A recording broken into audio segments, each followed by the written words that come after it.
But we start with some overnight news. One person in custody right now after a stabbing at a motel in northeast Albuquerque.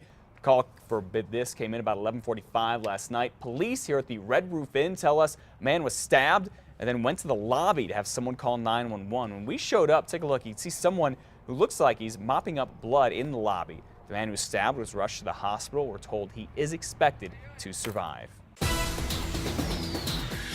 And happening now, it's probably going to be a very packed crowd at Santa Fe City Council meeting tonight. For sure, gun control is up for debate, specifically a ban to prevent magazines with more than 10 bullets from being sold. News 13's David Romero is live in the Newsplex with details. Good morning, David. Good morning, Elizabeth. A big turnout from people on both sides of the issue is expected at tonight's meeting.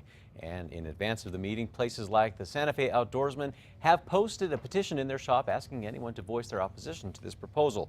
The wording of the plan proposed by city councilors includes the transfer, possession, and sale of the high-capacity magazines. Now, that means any ammo magazine that's used in an automatic weapon cannot hold more than 10 bullets.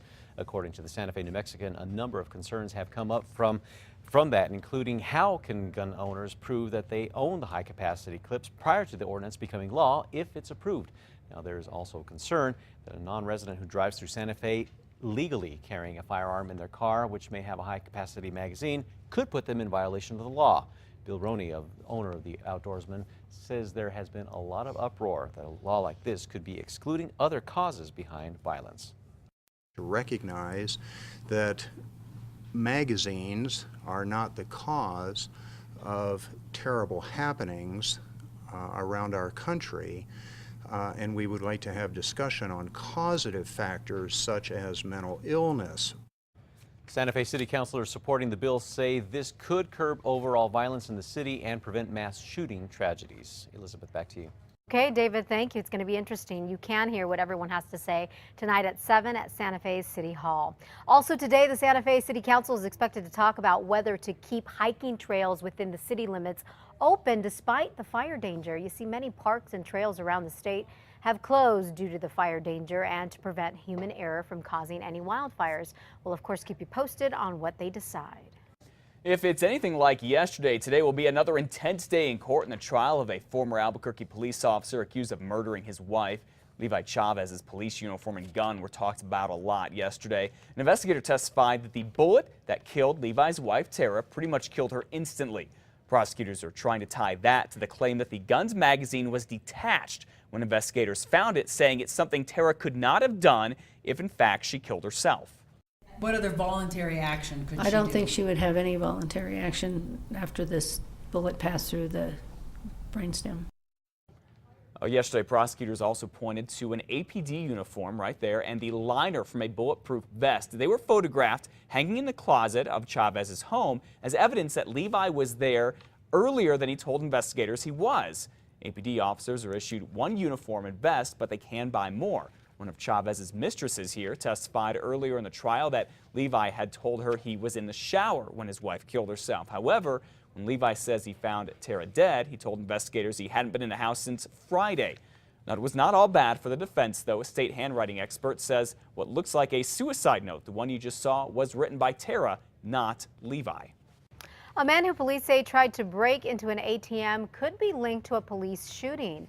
Police say Michael Betts tried but failed to open the machine on East Central. They say he used a drill and a saw, then tried to yank it open by hooking it up to his van. But they say he pulled the bumper off the van, gave up, and took off. Cops say he ended up crashing through a fence at a nearby home. But police say Betts was possibly involved in an incident that led to a deadly police shooting back in March. They say he and his girlfriend were allegedly with a man named Parrish Dennison, who was trying to sell stolen instruments to a music store. Dennison was killed in a confrontation with police. Betts left before cops got there. Now, he has not yet been charged in that case. Well, an amusement park in New Mexico is quite interesting. It's different, somewhat bizarre, I think. Yeah, that's one way to put it. It's a simulation of an illegal trip across the U.S. border. So look at this. There's a park is in Hidalgo. It's in the central part of Mexico, very far from the border, actually. And the simulation here takes visitors on a long hike, trying to show them how dangerous it can be to cross the U.S. border illegally. They even have to deal with fake smugglers and Border Patrol agents.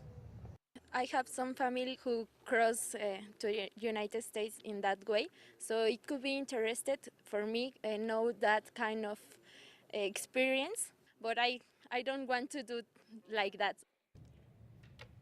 So the hike takes about 4 hours. It costs folks about $20. Meanwhile, back here in the U.S., the Senate could vote later this week on a big immigration overhaul that includes tougher border security. Wow. So this attraction in Mexico, the central it's in Hidalgo, part of, Mexico. Yeah, central part of Mexico. All right. Very interesting. Yeah, All show right. people there crossing the border illegally can be very dangerous, and as we've unfortunately seen, sometimes very deadly.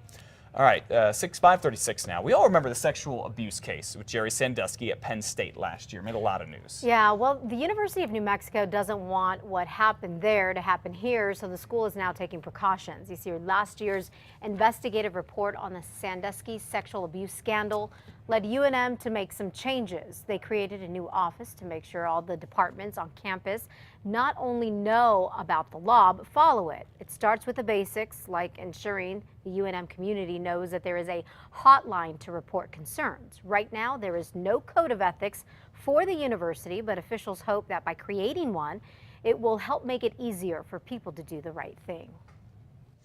All right, we were talking some sports this morning. The NBA draft is tomorrow, and so far things are looking pretty good for former Lobo star Tony Snell. I mean, take a look. These are some of his predictions: 26th to Minnesota, 30th to Phoenix, 29th to Oklahoma City. Tony Snell is going to be in Philadelphia today to work out with the 76ers. He was in Atlanta working out with the Hawks yesterday. Of course, we'll keep you updated and let you know what happens in the draft. Again, that is tomorrow. Best of luck to him. Hope he does well. Yeah, exciting stuff there. Later today, 2 Lobo basketball players will know if they made the USA team for the World University Games in Russia. Lobo center Alex Kirk and guard Kendall Williams put in another day of work in Colorado Springs, hoping to make the cut. Now, scrimmages have ruled workouts with players being pushed to the limit as far as endurance is concerned.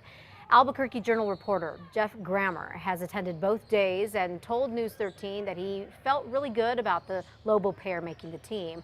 While they would welcome that news, both players are just thankful for the experience. Good luck to them. Oh, yeah, and going back to Tony Snell, I've been looking up some of the fake drafts, too, and there are some saying he could go in the first round, and in fact, was it USA Today yesterday said he could go in the first round, and That'd be ESPN said if he great. does not, it would be a snub. Oh.